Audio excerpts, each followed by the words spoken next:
Hello, everyone. This is Luke Johnson from Noetic, the humanities teaching app. And today I am joined by Craig Campbell and Robert Schut.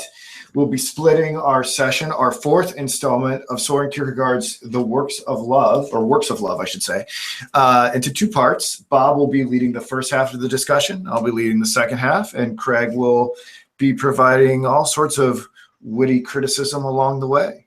So, as everyone knows, you can download the Noetic app and subscribe to us on YouTube and listen on SoundCloud. And I'll stop talking and allow Bob to begin our discussion. Where are we picking up? Well, we're picking up at the banquet. He gives us some information. He kind of puts this together. What he's trying to express to us and explain to us, he's drawing from the idea of a feast at a banquet. So I'll kind of start right in with that.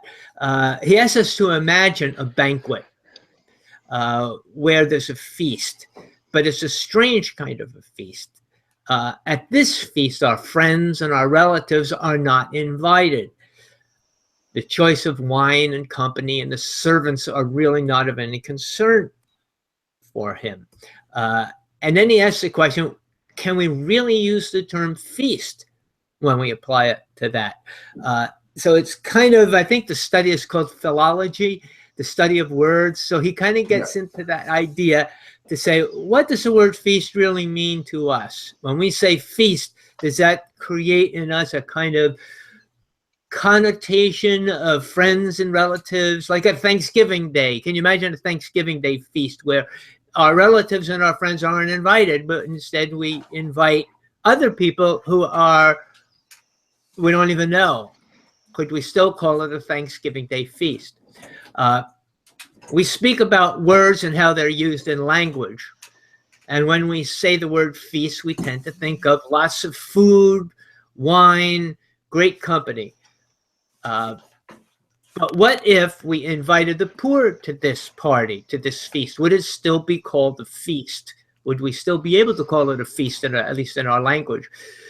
The more normal way the term is used, it's used of those who can reply the hospitality. In other words, it's kind of a quid pro quo. I invite people to my party, so I want to make sure I invite people who are capable of inviting me to their party. So I can, this way, I can kind of balance out what I spend on the party, I'll get back. The money that I spend on food and entertainment, I'll get back when I get invited to their party. I mean, I don't know if that's what goes through people's minds all the time, but this is what he's kind of alluding to here. If, however, we invite people who cannot respond back in a like terms there, how would that change the meaning of the word? And then he speaks about the Book of Tobit. The Book of Tobit, which is an apocryphal book, a deuterocanonical book, technically speaking, and how Tobit invited the lame and the poor to a feast, and then he was mocked because he didn't invite his friends and his relatives. So I decided to look that up a little bit to give you a little bit more background on that story. Have you ever read the Book of Tobit, Luke or Craig? I haven't. I intend to have an understanding of all the apocryphal and all the extra canonical texts one day, but I'm still trying to work through the canon right now. Okay. I listened to it on YouTube this morning. Oh, you did? What? Craig, I'm curious. Or Bob, have you guys? So Craig has listened to it. Have you both read or listened to it all the way through? I believe I've read it all the way through. But I took excerpts from it, the story. I've just kind of summarized the story from the Book of Tobit. Okay, so you're going to do that because I'm very curious what it's about. Wow, what synchronicity! I need to listen to it. Is it worth the time? Yeah, it's worth the time. I thought it was very interesting. Yeah, it's worth the time. That's why it's deuterocanonical. It's at least from a Roman Catholic point of view. It's not quite up to the canon, but it's worth reading. All right, so I want you to tell me everything you can about the Book of Tobit, and maybe have Craig add some stuff in there, and then I'd like to know why it's not quite up to the to being a canonical text. But yeah, tell me something about it. I don't know anything about the Book of Tobit. Yeah, I can't really answer that question except that once you read it, I think you'll have to make a comparison between that and between, Matthew, Mark, Luke, John, the New Testament books and the Old Testament books, and you'll have to decide for yourself. And I like to always look at it that way. I think each of us, we have the traditional point of view as to what's canonical, what's not canonical, what almost made it, what didn't almost made it. But keep in mind, Luke, as far as extra canonical books, you're probably talking thousands. I've already found thousands, at least 1,000 books that were written during that time. Oh, yeah. That had to be considered. So, you make your own mind up. But I think if we become focused on the books in the canon, I think it makes the choice a lot easier. If we start out with uncanonized or the non-canonized books and then try to figure it out, I think we're working backwards. I think we need to, it's kind of like how do you determine counterfeit money? Well, it's best to become very familiar with real money. Right. Knowing that the watermark and all the other little things that they put in there are available, then you can kind of tell which isn't up to that standard much better. You know what to look for. I completely agree. So tell me about this Book of Tobit. Okay, well, just in a summary of it, I'm not going to give you any background of it. I didn't really look that up. But it was a Feast of Pentecost, is what he's talking about in the book, where a dinner was prepared. Since there was an abundance of meat, Tobit told his son to go out and bring back a poor man of the brethren who was a believer, and his son found a man that was strangled. Now, this can either imply that the man was a criminal and he was strangled or hung, or it could imply that he was simply an unclean individual who was dead. So it's not clear on which one it was, at least in the section I read. He took him into his room until the sun went down. He washed himself and then he ate with a heaviness of heart, it said. And he went and he made a grave and he buried him. And then his neighbors mocked him because he wasn't afraid that he would be put to death for burying him. So the idea of why would he be put to death for burying him? Well, perhaps it was because of the uncleanliness factor, but more than likely it's because this man was some kind of a lawbreaker and he was hung, and therefore by burying him, he became associated to him, and therefore this was why they kind of mocked him. But this is kind of the story that Kierkegaard is drawing from. And that's really all I wanted to do. I didn't want to get too far off track going into the apocryphal books. But Craig, can you say anything more about the Book of Tobit since you listened to it very recently? I mean, is that essentially the whole book? I mean, did you get anything more? Generally, that Tobit followed God. He feared God more than men. The king, Sennacherib, this is about 724 BC that this happens. And Tobit is not just burying one man. Tobit sees all these people at the gates of Nineveh that are just laying there dead, and he goes around and buries them. And the king said, none of these people can be buried. And so he's doing that. Tobit fed the hungry. He gave clothes to the naked. He was careful with the dead when they were slain. King Sennacherib was at Nineveh, and Tobit is kind of like Antigone, who buried her brother. Ah, yes. I think that the stories are very close. And Tobit did what he felt God wanted him to do rather than the king. And God blessed him throughout the whole book. And sent an angel to heal him and his daughter-in-law when they were sick. And God blessed his son. Tobit was the father, and Tobit was the son too. So it's an interesting book, and it is kind of like Antigone. So let me ask you guys this. I have a question about discerning the counterfeit from the authentic when it comes to biblical texts, and then we should get back to the Kierkegaard stuff. But it seems like to me, when I read the Bible, I can tell that there's something to it because of how it works upon my soul. I feel edified and uplifted by reading the Bible. In fact, I've gotten to the point where, people who I know who have tried countless hours of psychotherapy and every psychopharmaceutical under the sun. I'm just like, hey, I don't even know, I don't even think you have to believe that it's true. Just read it. And it seems to confer some sort of blessing upon you. I don't know if that's a wrong way. If I'm giving people wrong advice, you can tell me if I'm giving wrong advice. But when you read the Book of Tobit, do you feel edified at all? Or do you feel this way when you read the canon? I felt edified when I read the Book of Tobit. I think God can speak through any book. Mm-hmm. The Bible is his special book that he wrote over thousands and thousands of years. He inspired people, and certain people gathered the books.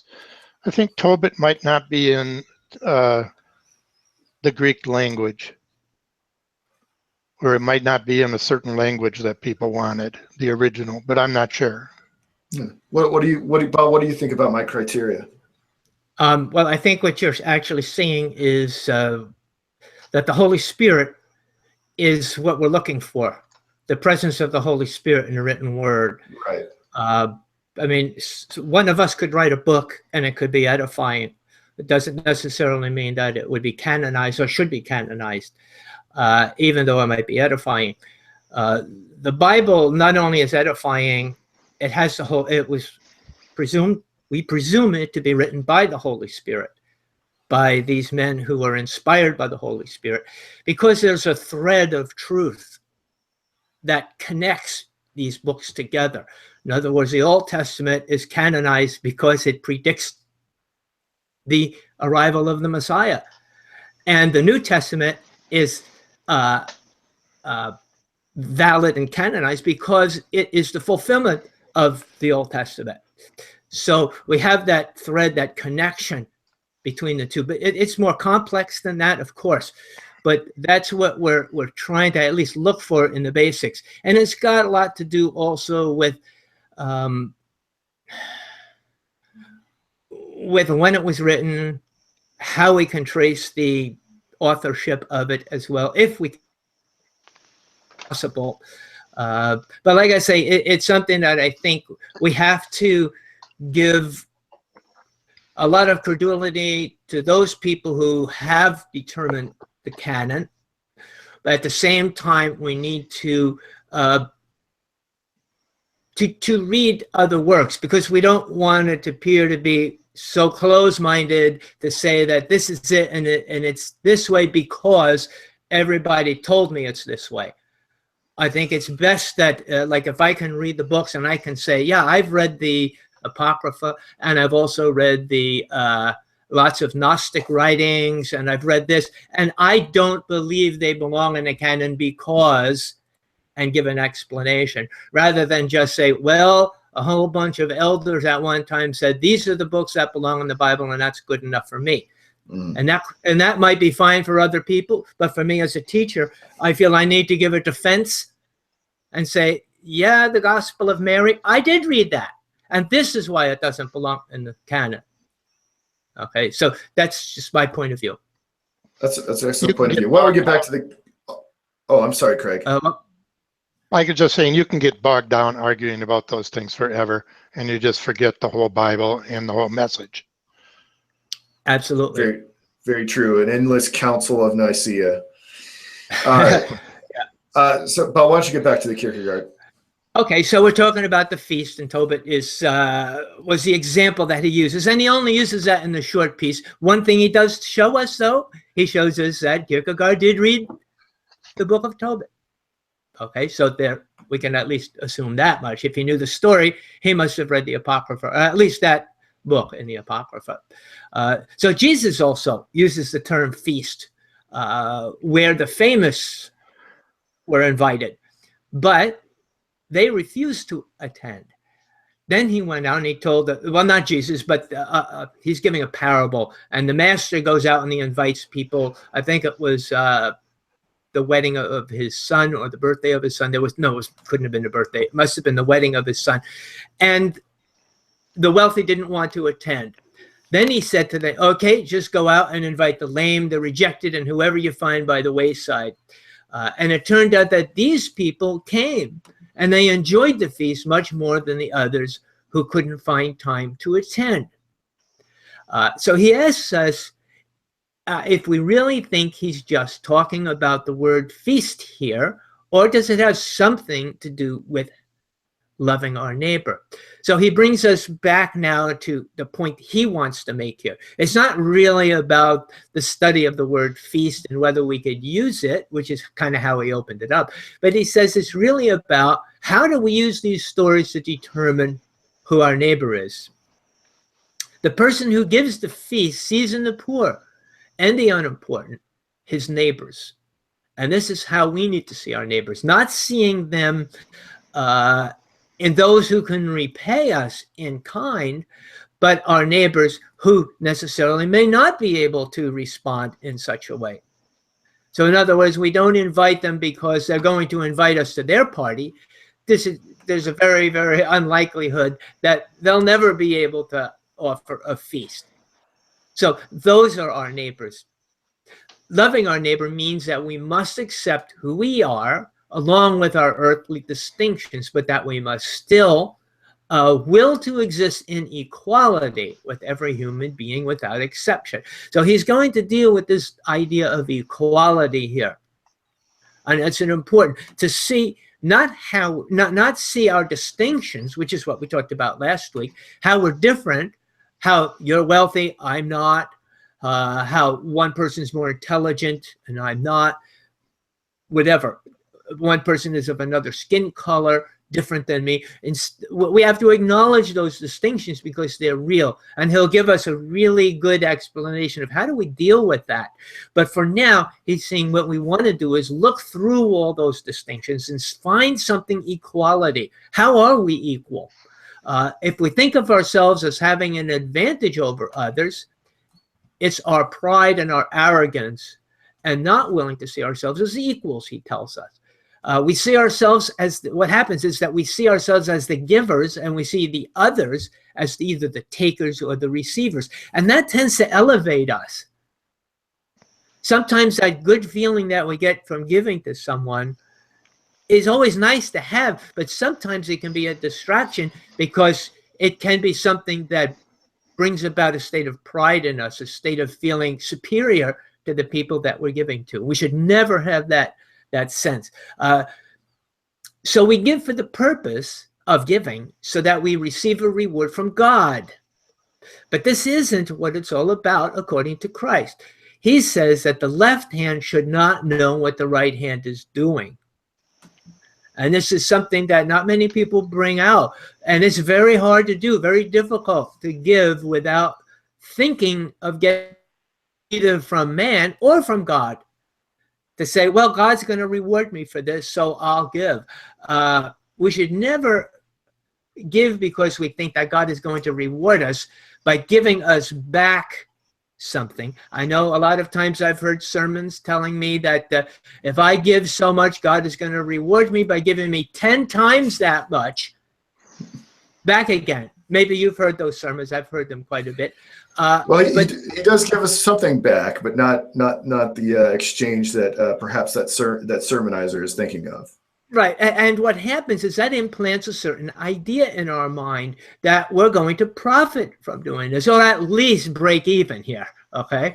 But this should not be our concern. So we have people who give to the church with the intent of receiving their gift back again. It's like spiritual gambling or something like that. Yeah, it's like an investment, like buying CDs or something. Give to God and you'll get this back again. And I'm not saying this doesn't happen, okay, but I'm saying what is our attitude? What should our attitude be about giving? Do this because this is what they're told to do. Our concern is not that we're going to profit from giving, which I personally find repulsive. Or even break even. We must give without thinking about getting it back. This is in itself a reward. If we see our neighbor in need and give with the intention of getting a reward for doing what we're doing, in reality, we really are giving to ourselves. making that financial investment or giving and expecting a reward for what we're doing is really investing in ourselves. It's expecting that reward. So what reward do we get for giving? That's what we're going to kind of deal with here. And if we're giving in order to secretly enjoy the profit of giving, Kierkegaard calls it cowardly pride and discord. So my points and my comments are not outside of Kierkegaard's box. They're within Kierkegaard's box, because that's his quotation, is that giving for those reasons is cowardly pride, because we really want it back. We really want something in return for what we're doing. And it's discord because it's not in keeping with the teachings of Christ, where your left hand doesn't know what your right hand is doing. Then he kind of switches topics on us a little bit here. In a way, it seems like he's switching topics. We have to let every earthly distinction retain itself. If we're wealthy, we must accept ourselves as that, as well as other people. What we can't do is let that interfere with how we give and how we love. We have to be glad that our neighbor profits, which is hard to do. If our neighbor wins the lottery, we have to rejoice for him and be glad that he's won the lottery, rather than covet his newfound wealth. We must love him in spite of what he has, and also in spite of what he does not have. So that's the challenge that goes out to the Christian. Can I love my brother, or not even my neighbor, whether he's wealthy or poor? And sometimes it's easy to love your neighbor if he's poor, because that makes us feel better about who we are. But to love a neighbor who has more than you do, that can sometimes be challenging. We should not love the poor because it makes us feel better to give to the poor, but love him because he's our neighbor. The goal is to become spiritually equal to our neighbor and not be blinded by those distinctions of wealth or poverty. We have to exist on the same plane as our brother. The only way we can do this is to not allow those distinctions to get in the way. When we give, we can't give thinking about what we've accomplished with the gift. So when we give, sometimes we want to think, well, I'm going to give, but I need to know how this person's going to use my gift. I need to know whether or not it's going to, and my soul, because if I give money and this guy doesn't profit from it, that's going to nullify my gift here and then nullify my reward. So we become kind of tied up in that reward situation. But we have to remember that God is the one who causes our gift to produce fruit. And we play no role whatsoever in that profit. So we can't judge ourselves to think that even though we acted as a Christian, that we have been profitable, because we don't know if we have done what we've done will be a profit to another person years from the time that we give the gift. So we're kind of short-sighted, and we want to see something come back quickly. But what if it doesn't come back quickly? Do we have the patience to wait it out, the patience to wait maybe years, or maybe we'll never know? Maybe it won't be until we pass away that our gift, our love, bears fruit. So it's not for us to really base it upon that. It's only by loving one's neighbor equally that man achieves the highest. His words. What is the highest, he asks? It's the capability of being an instrument in the hand of governance. Governance utilizes whatever it is that we do. So governance, he throws this new word at us, governance. So we can take it to mean the will of God, or we can take it to mean God himself. Did you kind of stumble on that word, either one of you, Craig or Luke, stumble on that word governance, or did you just kind of assume he meant God, or what did you assume he meant? I did not stumble, Okay. but my attention has been directed towards my responsibilities today. I don't know. What about you, Craig? He uses the word governance for God in What is that book that he wrote that didn't get published in 1848? You mean The Moment? No. See, I have it somewhere around here. He uses it in... Johann Climacus? No. All right. Well, he wrote my work as an author. Right. Okay. So at least and he used governance in there quite a bit to say that God had done it. He always capitalized governance. And he was saying that I was under the power of governance, and governance made me do this, and governance made me do that. And that's what he's meaning here. I think he's meaning God. That was a way that they talked about the government of God. Yeah, the government of God is, I like that term.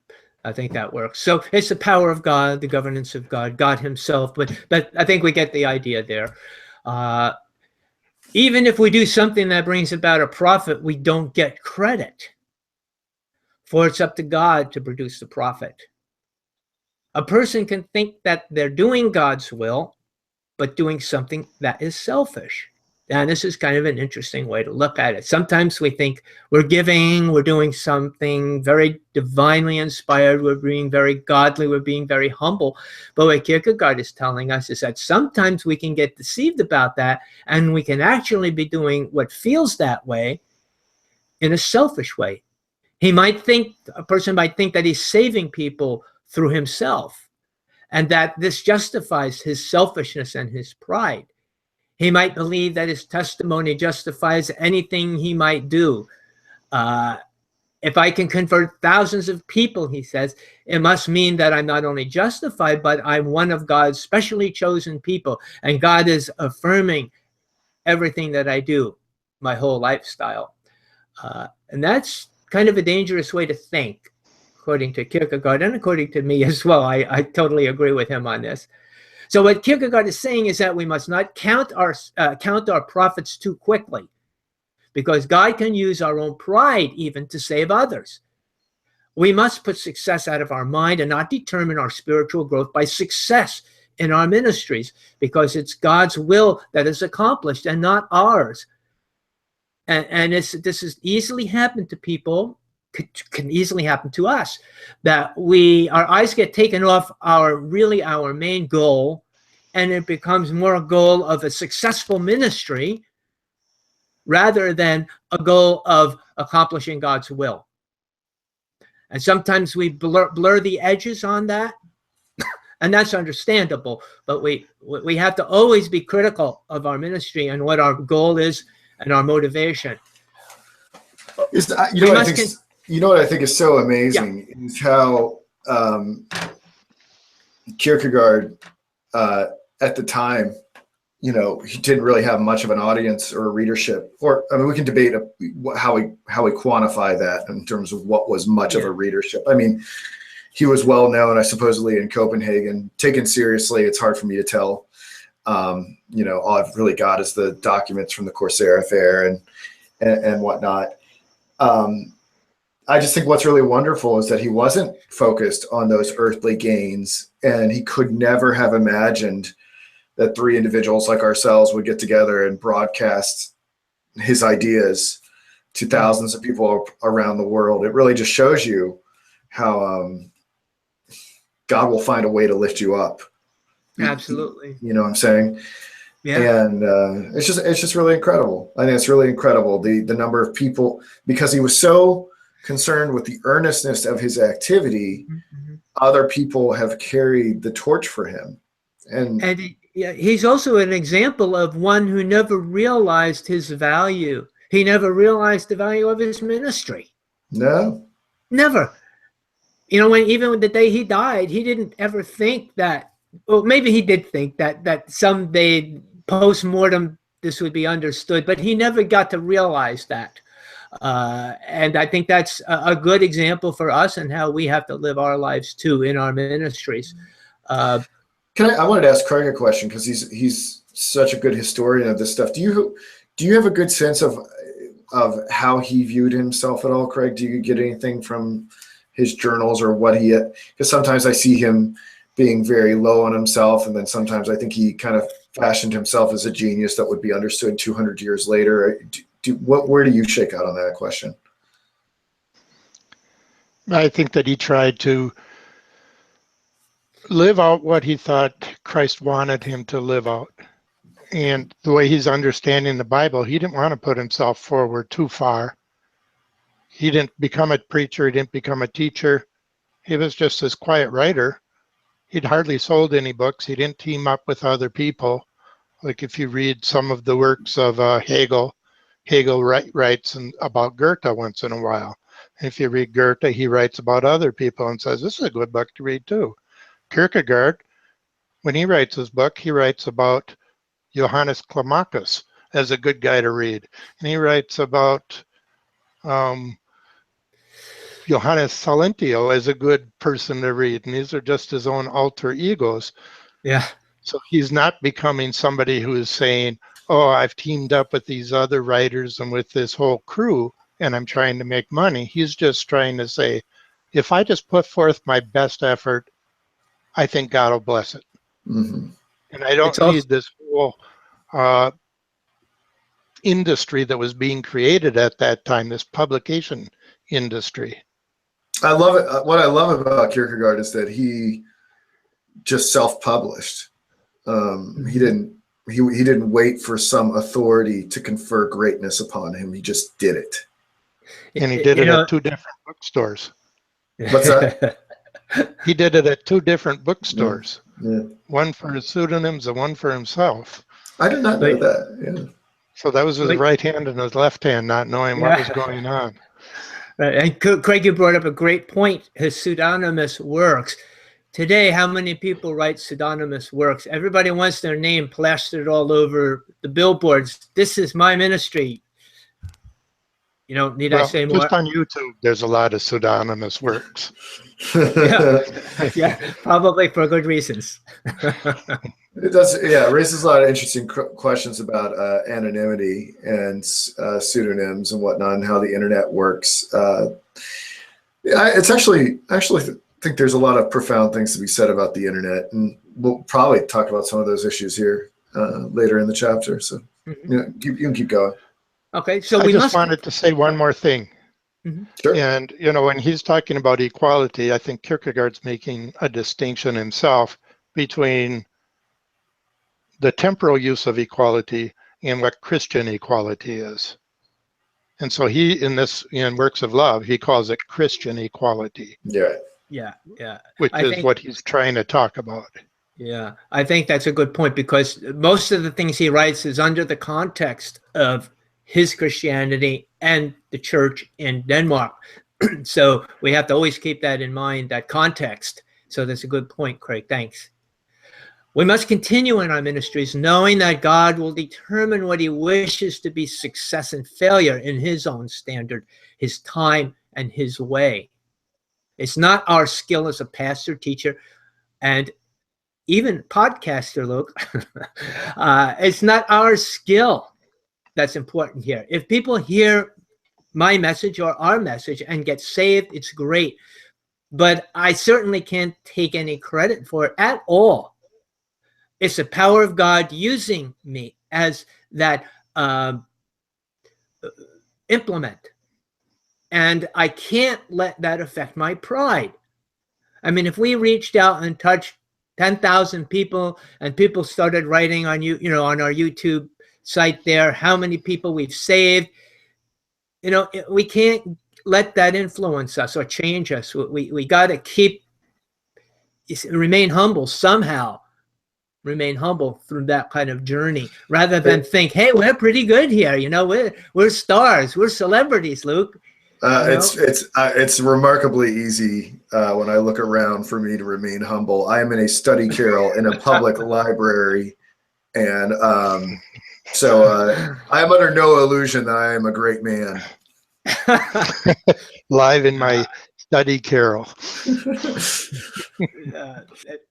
But this is the danger for those who touch and do convert thousands of people. It's difficult for celebrity pastors to remain humble in the midst of their success. I mean, just imagine, sometimes I'm very critical, and I need to be.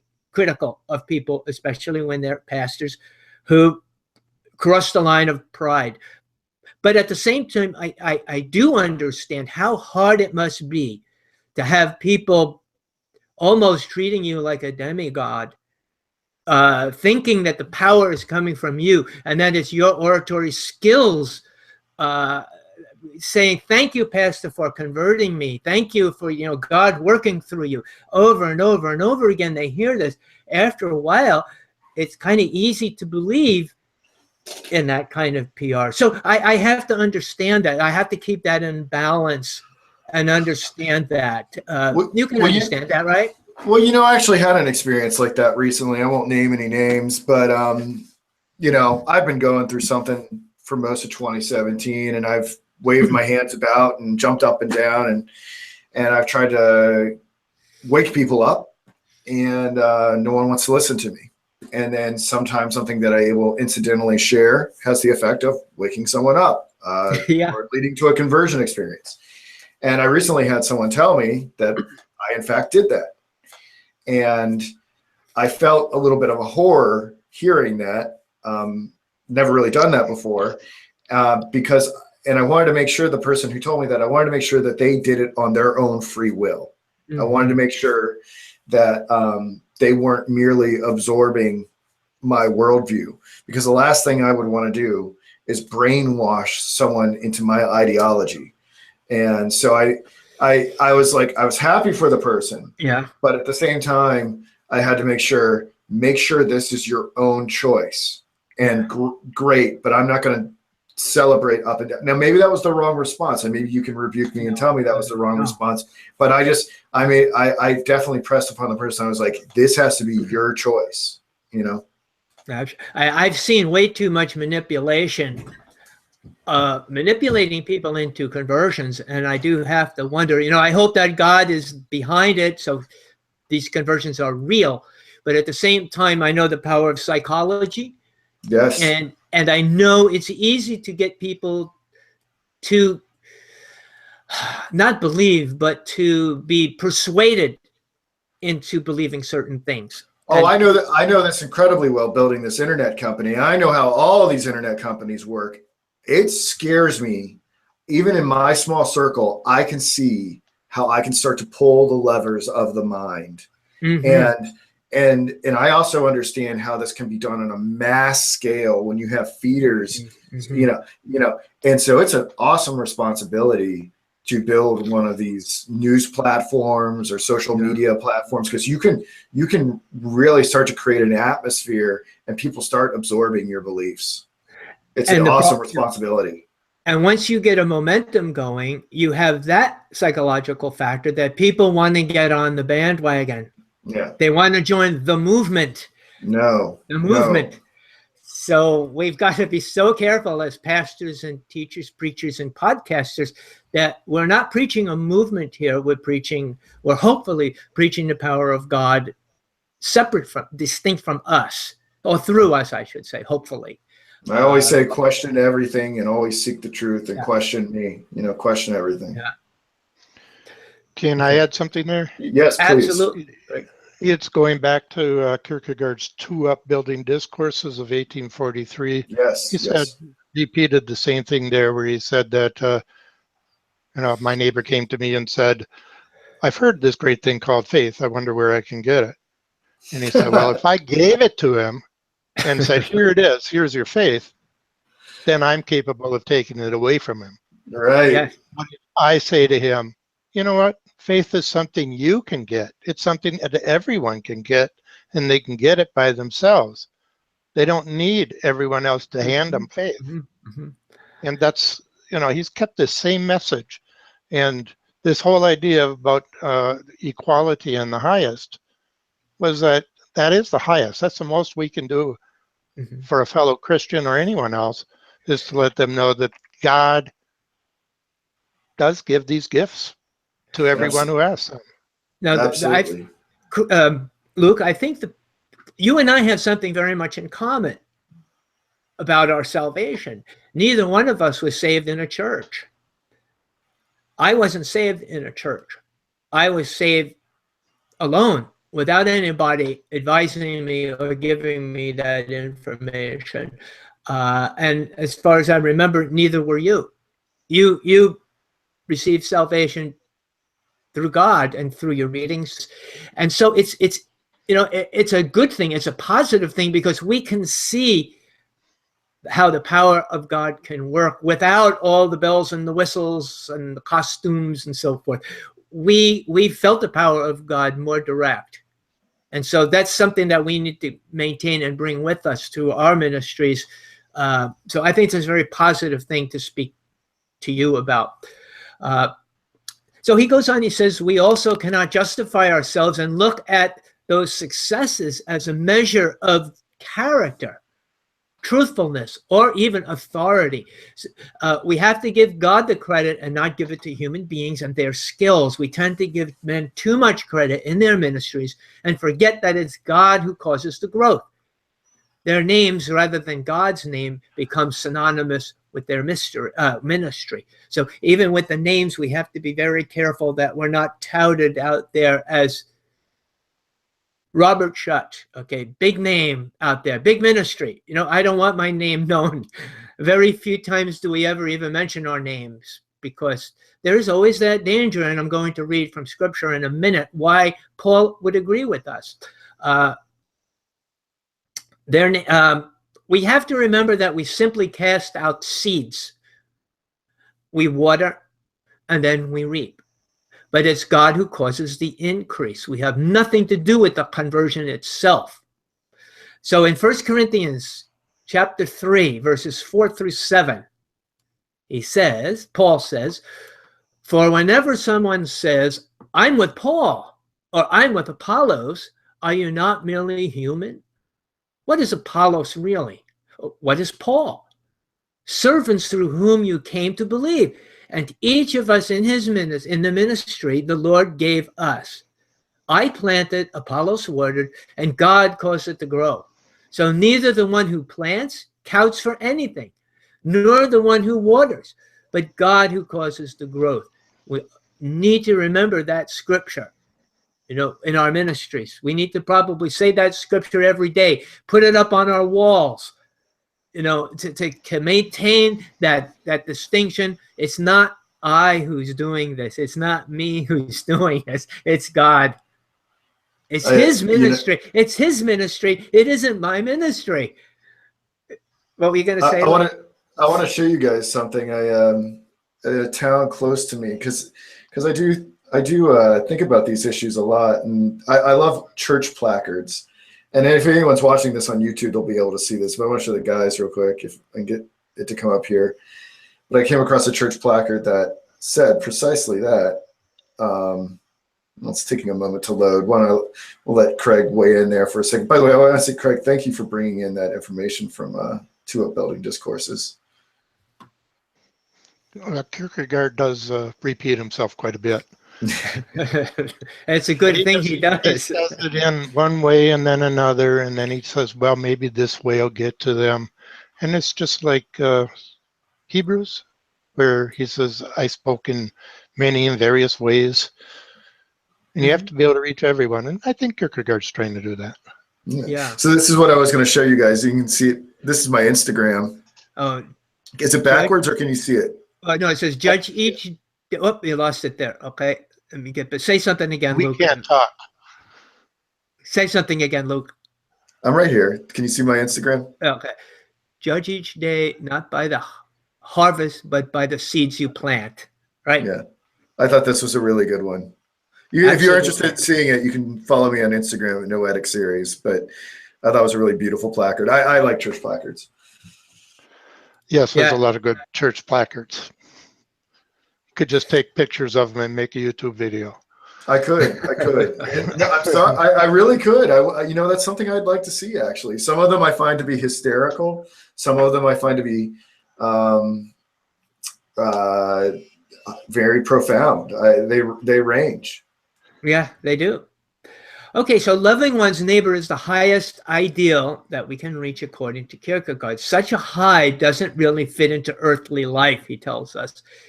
It's both too little and too much. So the idea that was what Craig was saying is that he's talking about the difference between the earthly equality and the Christian equality, and they just don't fit. Our idea of equality is not the same as the earthly idea or the temporal idea. Then he gets into this, he changes a little bit now, and he gives us this picture of a play, okay, which I'm sure we've all heard Shakespeare's idea here, but he's playing on that idea. He said life is like a play. Of course, it's an extremely complex play. We look at the role of each person who plays their role. When the curtain falls, the person playing the role of king and beggar are really quite alike. They're simply actors. But suppose that something happened that confused or bewitched the actors into believing that the roles they played were actually who they were. And he says, alas, is this not the case? So this is perhaps my favorite passage from the whole book thus far. Oh, yeah. And again, we have to remember, he's reflecting not on our community and our culture, but on his, which just kind of tells us that this is something that repeats itself throughout cultures.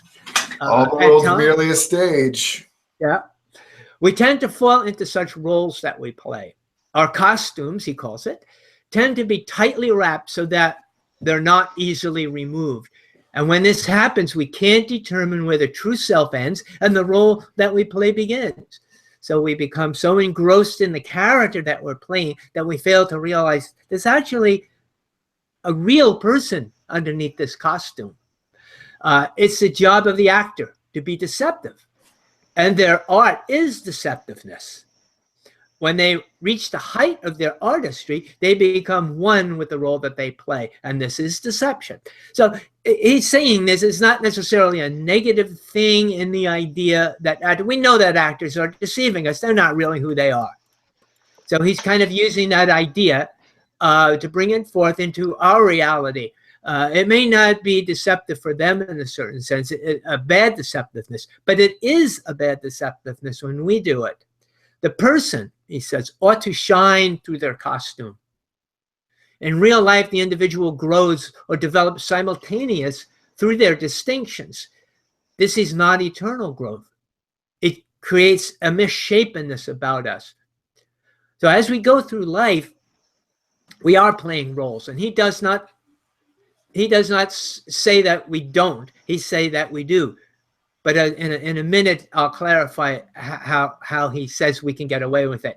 But what he's saying is that as we grow in life, we grow in the context of those roles. That's part of who we are, part of who we're being. So we have to pay attention to that. It's only when we die that this distinctiveness is torn away from us. Christianity, he says, does not really want to abolish these distinctions of either prominence or insignificance. It only wills that differences hang loosely about the individual so they can be removed quickly. And we talked in the past about how does a Christian live in this world? And I think in discussing this with Monica, we kind of came to the conclusion, here's Kierkegaard giving us the answer here. What he's saying is, yes, we're all going to have distinctions, and we're all going to have to play roles in the workplace. We're going to play roles even when we go to church. But what we have to do is make sure that these costumes that we wear are very loosely fit so we can pull them off whenever we need to, not so that we become so closely interwoven or wear these costumes so tightly that we can't take them off. Let me ask you this question, because this has been on my mind a little bit during this awakening that I've been having, is the idea of dialing out of the system as much as one can. Is shedding these roles and these costumes. And there seems to be something scriptural about this, right? In the sense that all the, apostles sort of dropped their roles as fishermen and tax collectors and sold all their possessions to follow Jesus and things of that nature. Should we be dropping out? You mean dropping out of society? and becoming mendicant monks going around. No, not necessarily becoming mendicant monks, but I mean, look, I think there is an example set forth here by the apostles that is not necessarily congruent with all of us that are trying to get ahead in the capitalistic realm. I'm just kind of, look, I'm just trying to, I don't know, I don't have a clear answer on this. I think it presents a tension within the text with what Kierkegaard's saying, what's in the Bible, and our lived pragmatic reality. I'm just kind of curious how the two of you think about this issue. Well, I can only give you my own personal testimony on it, how I live my life. Okay. So I'm not going to say this is the universal law for everyone, but for me, I think Kierkegaard makes a great point here. I think he clears up a lot of difficulties that we have in trying to get along in the world. For me, I try to eliminate the costume completely. Okay, that's my goal. But at the same time, I have to say I probably still have a costume on, and it's hopefully fits very lightly, very easily removed. So that's kind of my goal here.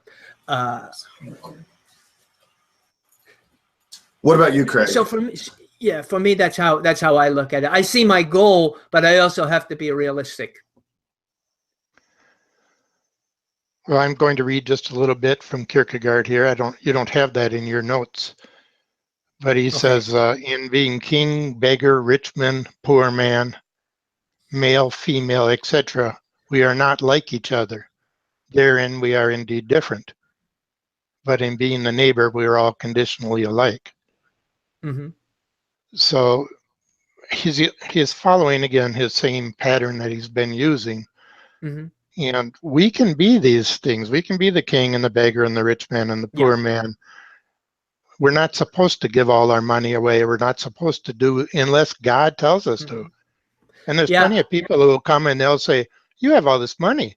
You're not supposed to have it. And then you're supposed to give it away. And they produce guilt in people who have money. Absolutely. And also guilt in people maybe who don't, because I've heard the opposite, that if God doesn't reward you financially, you must be doing something wrong. If you're sick, you must be sinning. Your whole family sinned for generations. That's why you've been poor. So it does cut both ways, which kind of shows how people can be wrong-minded. And I totally agree with what Kierkegaard says. And I think he said earlier that we always have to make sure that the true self shines through, though. So we might have the costume up, but it must be. He says, take many sheets of paper, write something different on each one. Then no one will be like another. Then again, take each single sheet. Do not let yourself be confused by the diverse inscriptions. Hold it up to the light, and you'll see a common watermark on all of them. In the same way, the neighbor is a common watermark. And we can talk about dissimilarities, and we can make them so great that we almost make ourselves way above everyone else, or we push ourselves way down below everyone else because of our dissimilarity to others. Maybe we're a cripple. Maybe we're a male. Maybe we're a female. Maybe we don't know if we're a male or a female. But these things are they're the outer garment. Right. So, Craig, what we were talking about and discussing is that the inner person must shine through the garment. So we should not show the outer garment, show the costume as our true self, but people must understand that's simply a role that we're playing. Like Craig brought up, the king, the servant, the beggar, the doctor, the lawyer, whatever it is, we're playing that particular role. But they must see the true person. He has to shine through. So that's kind of the object here. Definitely. I want to just say, I had to step out there for a second. We are perhaps, or at least I am, competing with a math tutor. So we might have to expedite our podcast a little bit. Okay. Well, I'm almost done with my portion here. So you can decide what to do at that point. So he says, if you see a poor man or a beggar and kind of tears fill your eyes, and you get emotion because you see this person begging, you must also see in him this equality of glory. You must see him through the outer garments that he wears. You must see him as your neighbor. So this is exactly what I was saying earlier, is that we have to let the other people see us as their equal, rather than hold this above them as though this costume is really who we are. So we have to let who we truly are shine through so they can see our equality. So the beggar, even if we have money, like Craig pointed out, we have to let the beggar see our equality with him. And we have to see our equality with him as well. In being king, baker, scholar, man, woman, etc., we do not resemble each other. Only in being a neighbor are we alike. True dedication is to give up all demands on life. Now, the greatest illusion is that man thinks he has an abundance of time to ponder his existence. When he discovers that eternity is so near to life, and that there is only a moment between the now and the eternity, he's on his way to becoming a Christian. And that is where I'll leave it there. But I think that's kind of a profound statement that he makes, is that sometimes we think time is just goes on and on and on, especially when we're younger, and we don't realize we're only a heartbeat away from eternity. What was that? I don't know how long we can live without a heartbeat, but that's as far as we are from eternity. Oh, that has been made very clear to, I believe, all of us. Right? Yeah. But perhaps me in a very weird way. But yes, it's very true. Research Mandela effect, if you're interested. Okay. So let's get into this. So I'll be taking over here, and we're going to be talking about the third chapter, or 3a, I should say, and it's called Love is the Fulfilling of the Law, and Kierkegaard got that from Romans 13:10. And if we look at the King James Version of Romans 13:10, we will find that it says, "Love worketh no ill to his neighbor.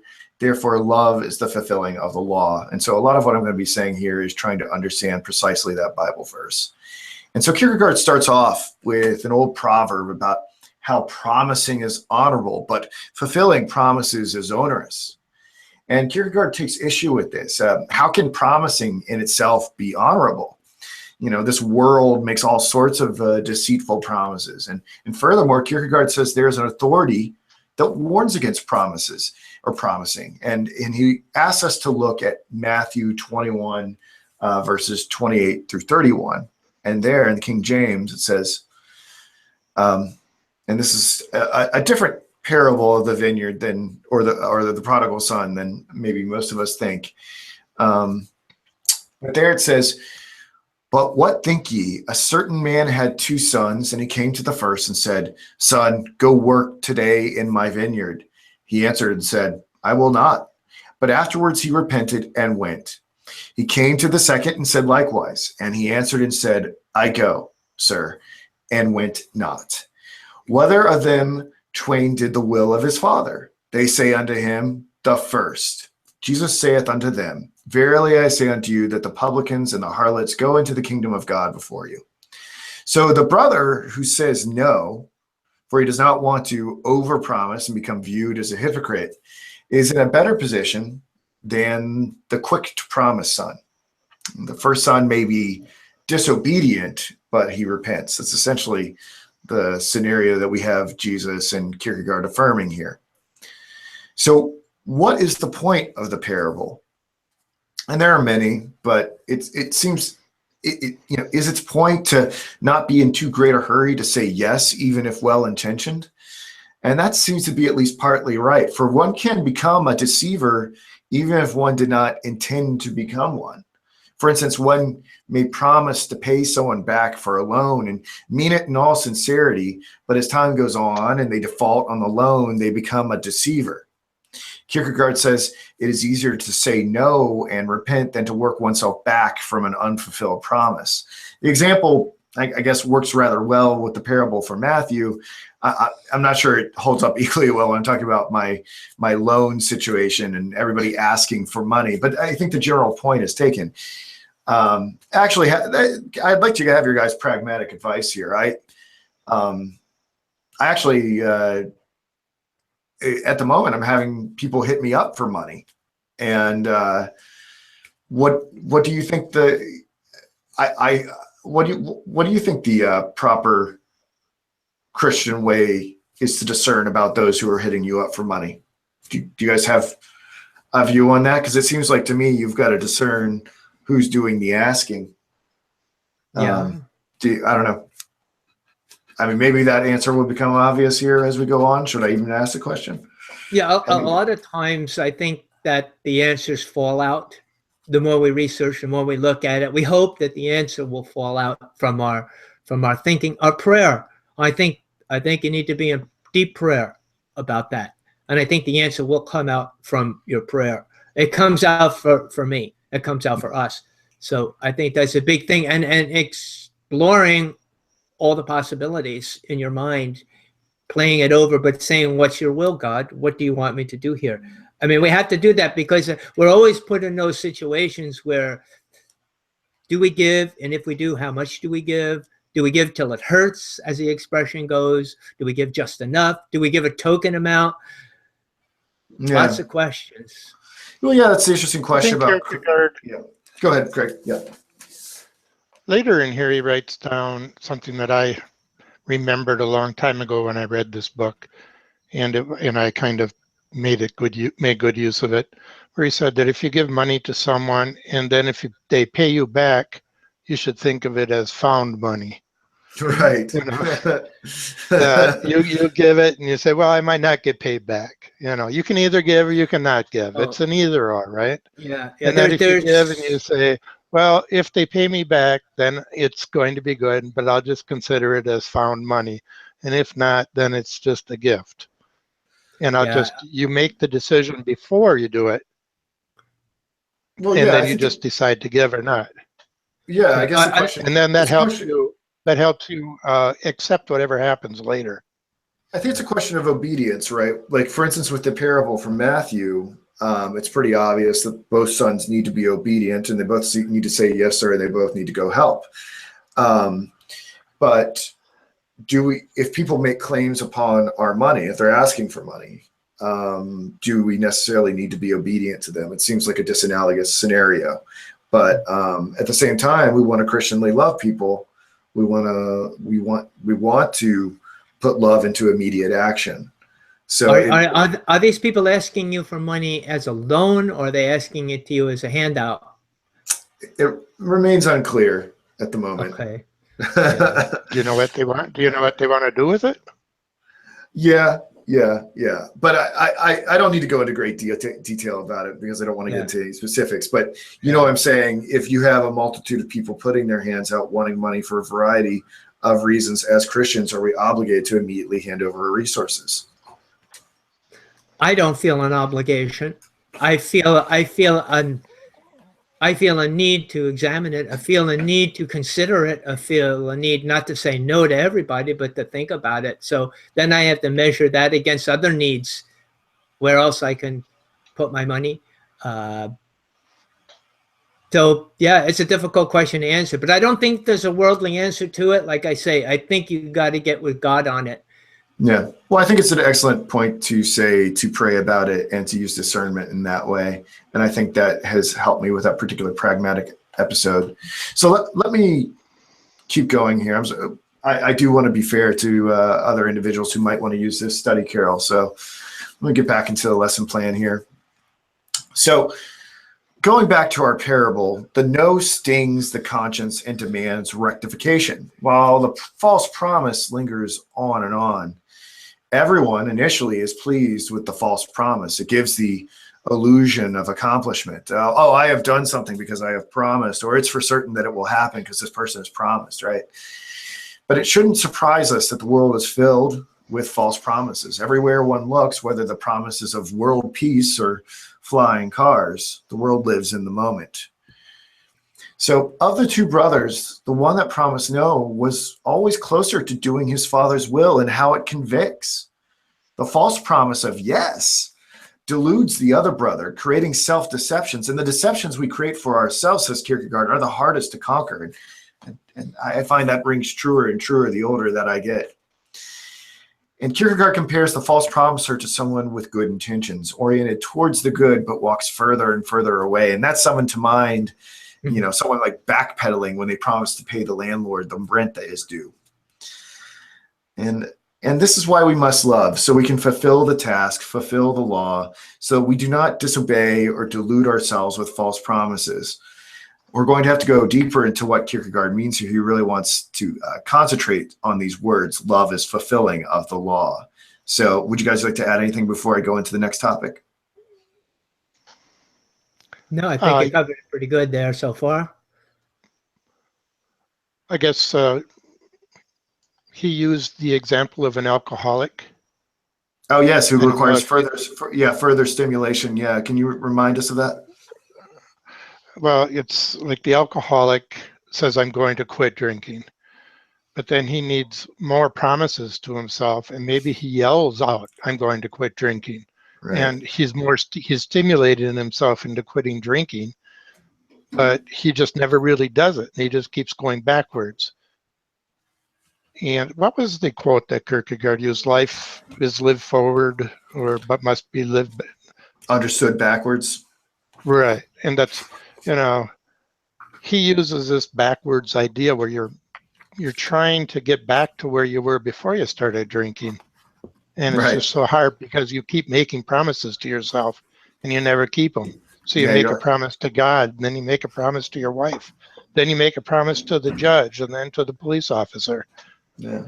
One more drink. Ahead, I'm sorry. Yeah. One more drink, or this is my last 6-pack, or whatever. Right. And you just keep. But we shouldn't be moving this way. We should be letting this room get open for you.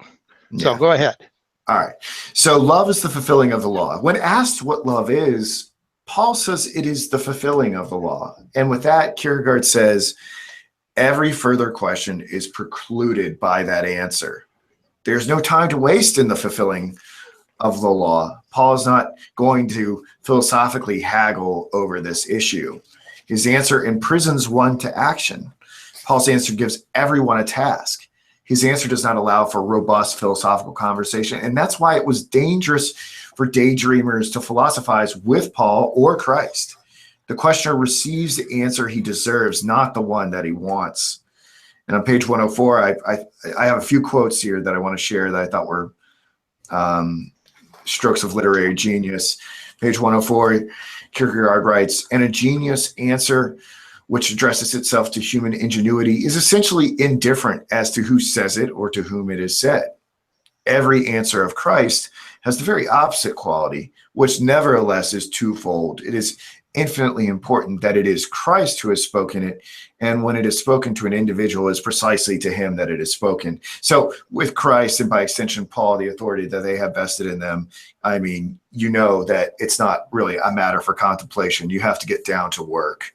It's spoken directly to you. It's not some airy comment issued by Rumi or something like that you post on Facebook while you're doing a yoga pose. Yeah, I think that gives evidence that Kierkegaard had that close relationship with God. He wouldn't have been able to write that if he hadn't have experienced it, is the way I see that. Exactly. Right. He says it's not related to knowing, but to acting.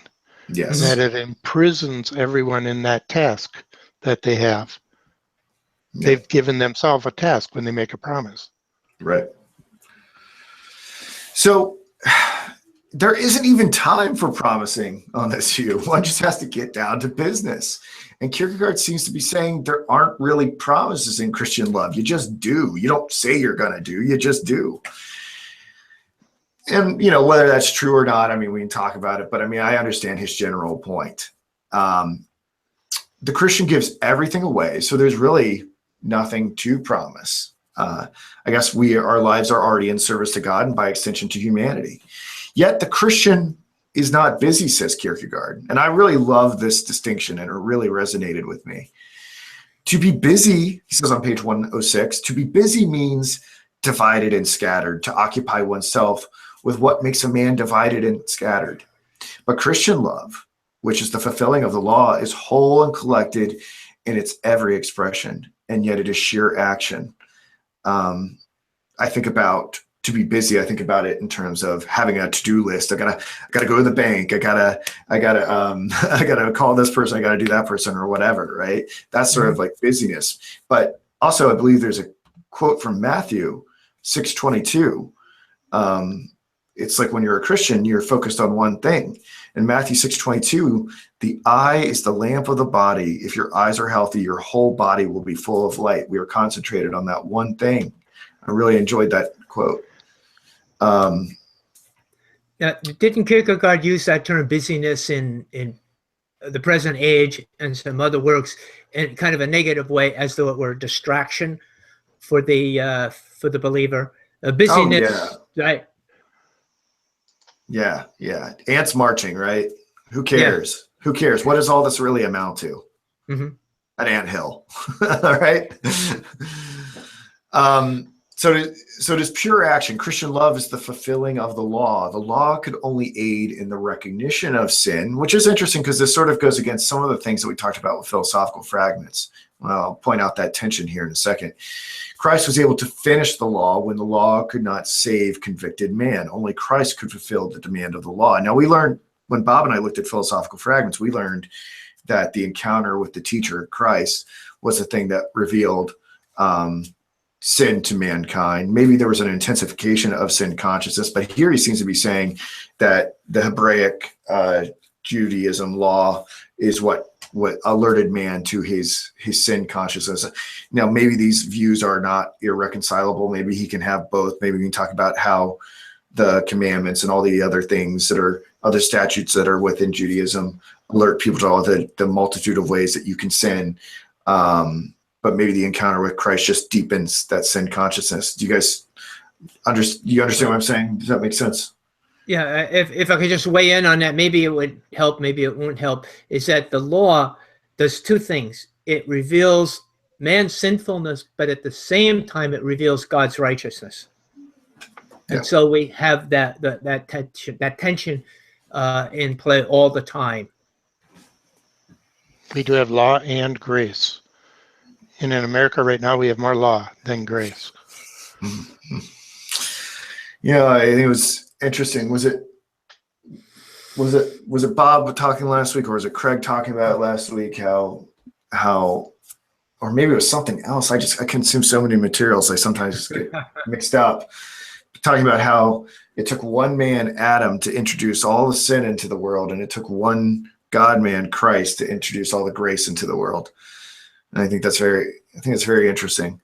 Mm-hmm. So again, on page 106, talking about how Christ fulfills the law, what it's like. He says, just as thirst, when it is satisfied, exists only in the solace of refreshment.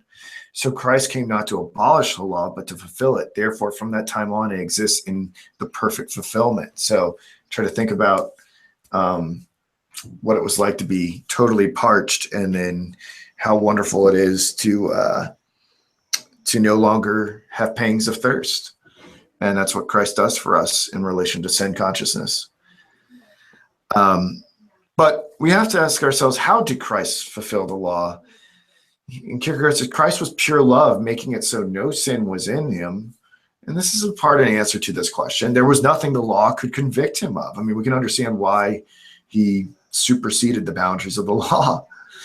His love was pure action, and every moment spent in love. He did not gather it up on occasion like some superpower he had to channel. And just Christ's love was constant. He was always just loving people, whether it was the woman at the well, or Lazarus, or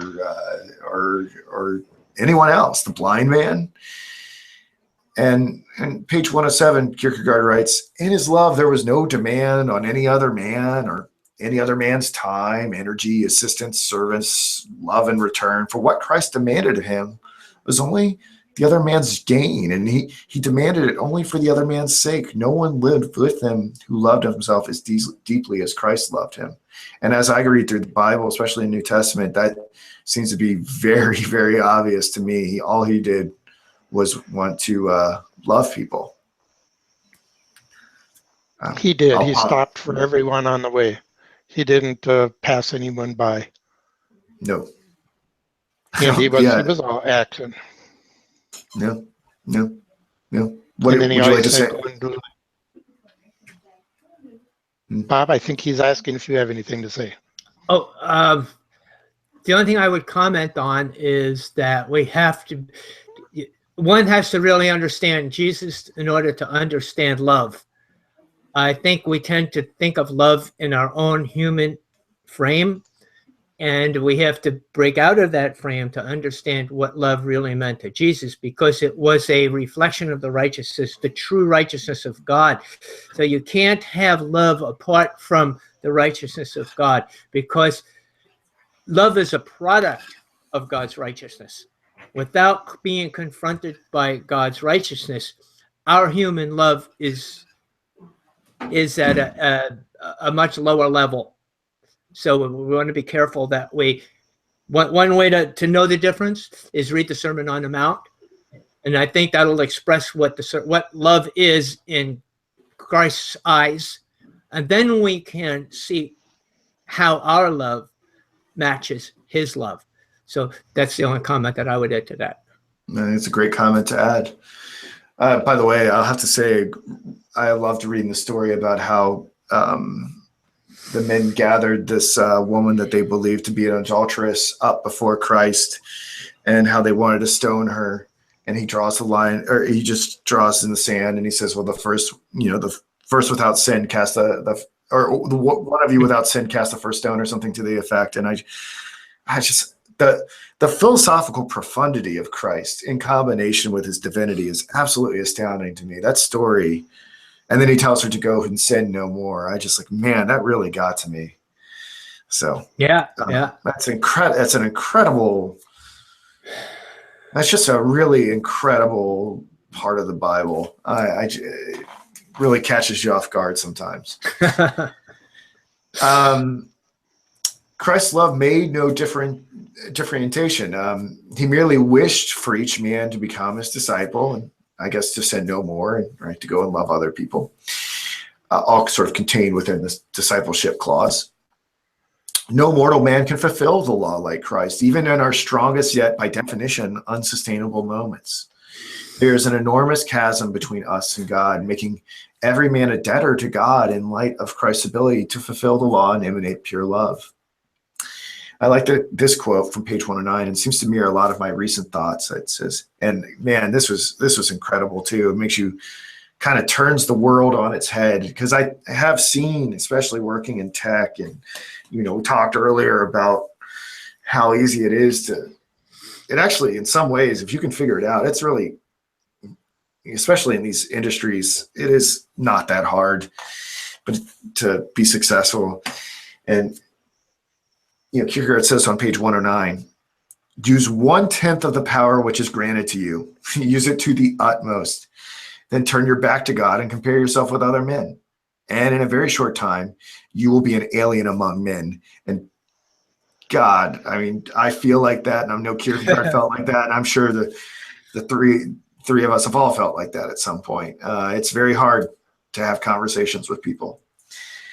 But turn to God. Use the 10/10 parts, exploit, if possible, the most extreme last resort, and you will still be a nothing, an infinite distance from having approached anything in infinite debt. Whew. I was like, that is some serious truth right there. Did that passage resonate with either of you guys? Yeah, it certainly does. It shows how we're all equal in God's sight. Oh, yeah. Even if we try to use as much as we have and we turn away from him, we still won't, we're still the same as if we turned toward God and used everything we could. Absolute equality before God. Our greatest efforts, no matter what we do here on earth, are nothing compared to the person who created the universe. I think about that all the time. And it's just, like, let's say I am successful with this educational platform. It's so silly. It's so silly in comparison with what God was able to do. It's so silly. But it shows, I think that verse shows how easily we puff ourselves up. Yeah. We're just drawn into, it's just our human traits, our humanity that God keeps us aware of through verses like that. They make us aware of who we are and who we aren't. And it kind of pokes the air out of our balloon. And we need that every once in a while to be deflated, to see who we really are, to kind of start over again, to be brought back to the truth, our purity of heart is I think what he would say. Does he leave any room? Does he leave any room in here for feeling good about yourself? Well, I mean, you feel good, right? Because you're in communion with God, right? I mean, you do things in life. You try to do your best at what you can, and either you're going to be able to feel some pride for yourself, and there's some good pride and poor pride. But I think that we, what I feel good about myself is not prideful. I feel good that I've done a job for God. Yeah. You know, it's like doing a job and you do it well and you say, you know, I've done my best for you, Lord. Here it is. I offer it up to you, just like a sacrifice. That's kind of a good feeling, but it's not a prideful feeling. It's just a feeling that I've done something for the Lord. And it gives me a good feeling, like to do something for somebody you love. And you give your wife or your friend a gift. You don't feel filled with pride because they enjoy it. You feel filled with good feelings for them.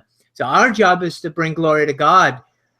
And that's my goal. That's what I try. I really try to do that because that gives me pleasure to know that God is glorified, just like it would to do something for a close friend and see that it's brought them joy. You know, you do something for somebody and you can see the joy in their life that something you've done. You're not filled with pride. You're just filled with the sense of goodness. You're happy for the other person. Yeah, exactly. I feel like we've glorified God today. I'm happy with what we've done today. And I should close it out, and I really should be respectful of those coming in behind me. So I just want to add this last paragraph here. Kierkegaard is saying, if you want to be wealthy, don't concern yourself with God. That is so true. Like right now, I'm reading the Bible cover to cover, and everybody's like, "Yeah, this is cutting into your bottom line, and it's a distraction from this and that." And I've actually got people openly dissuading me from reading the Bible. What an upside down world we live in. Mm-hmm. So he says, "Well, you know, if you want to be wealthy, join the crowd and be busy, be loved, be a public official. Constantly relating to God makes you nothing in this world." And you realize your finitude before God is absolute foolishness in the eyes of the world. God will take everything from you, but he will give everything to you. So a lot of people are like, you learn too much, Luke. You're too smart. You read the Bible too much. And I'm just like, you know what, guys? I'm living for eternity. I could care less about this anthill that I'm building here. So that's all I have to say about this session. I'll let you guys add some closing commentary, but I probably should let this math tutor in the room here. Yeah. The only thing I'll say real quickly is what people are saying to you. You should take that as encouragement, not negative discouragement. If the world looks at it that way, that should speak to you very loudly what God wants you to do. I'll just finish off with a quote from page 100. Christ's love made no distinction among the disciples because his divine human love was equal love for all people, since it wanted to save them all, and equal love for all who would allow themselves to be saved. And he uses that allowing yourself to be saved quite a few times in his writings. You know, this is something that's a gift and it's free, but we have to accept it. Totally. And the pride that people have to get over in order to accept this gift. Right. We talked about earlier about how self-deception, the prison that one creates for oneself, is so unconquerable. I encounter it so much. I cannot tell you. It's so hard for people to come to the recognition that they know nothing. And well, it's hard to come to the recognition that they need God. Yeah. Or that they really need anything. Well, Socrates, if anyone looks up to Socrates, he knew that he didn't have anything. He knew that he knew nothing. And if you think you're better than Socrates, Kierkegaard mentioned them in this section. did he really? I forgot, where did he mention them? That old wise man. Ah, That yes. simple wise man, that was Socrates when he mentioned that. He used those words for Socrates in concluding on scientific postscript too. That simple wise man. He doesn't call him the wise man, he calls him the simple wise man.